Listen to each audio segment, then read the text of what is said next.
tiba-tiba Presiden Jokowi menyatakan setuju bahwa kereta cepat Jakarta-Bandung masuk dalam APBN. Dengan kata lain dibiayai langsung oleh rakyat melalui APBN. Padahal dulu salah satu alasan pemerintah menolak Jepang atau dan menggantikannya dengan Cina adalah karena Jepang meminta agar pemerintah ikut bertanggung jawab terhadap proyek ini.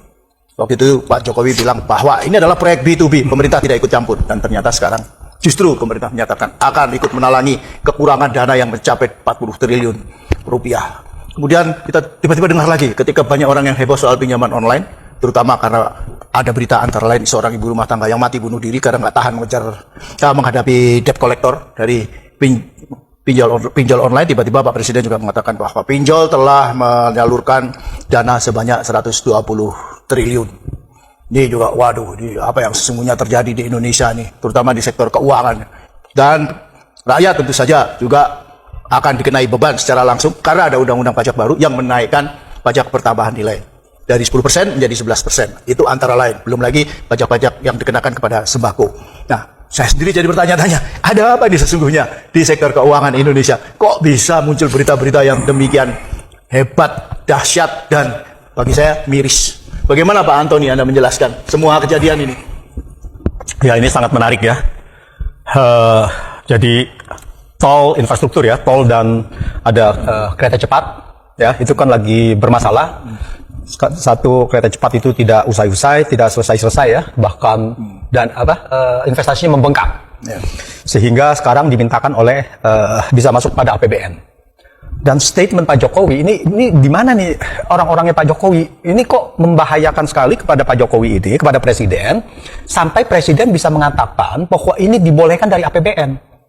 Ini jelas bahwa ini bertentangan dengan Undang-Undang Dasar kita, bahwa Presiden mendahului tanpa persetujuan DPR boleh membiayakan sesuatu.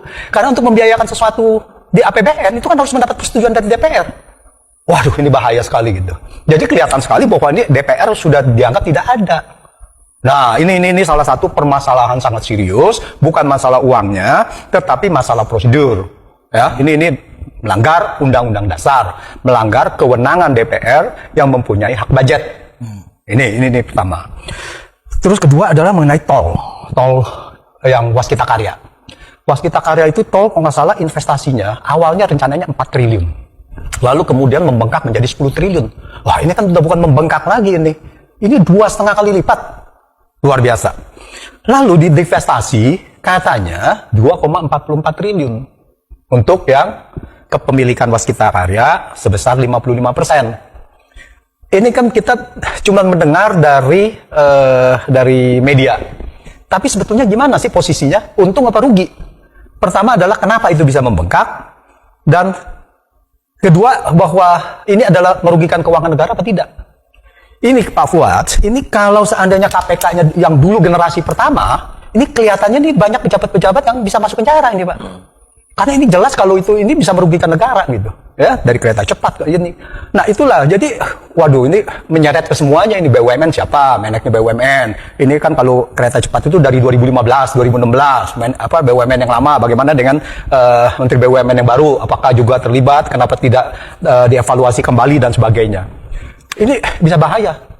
Nah, kalau sampai begini, ya KPK-nya kalau sangat bagus, bisa aja mereka itu seperti hukumnya seperti waktu di Korea Selatan, ya, di mana mereka menjalankan supremasi hukum, bahwa yang bersalah tetap bersalah. Wah, ini kawan. Bisa-bisa mereka dijadikan itu bisa reuni rapat kabinet ini. Waduh. Rapat kabinet dalam penjara gitu. Rapat kabinet reuni tapi udah nggak berkuasa, tapi bisa reuni gitu kan. Bagaimana menentukan kereta cepat, bagaimana menentukan itu. Ya. Nah, ini sangat bahaya sekali ini. Merugikan keuangan negaranya sangat besar sekali. Tidak tanggung-tanggung itu, dari kereta cepat dari 5,9 miliar menjadi 8 miliar. Dan mungkin itu miliar dolar. Itu belum, ya, ini kelihatannya akan membengkak lagi. Ini belum selesai ini. Nah, tapi sekarang sih kelihatannya mereka aman-aman saja karena kan KPK-nya kan friendly sekarang gitu.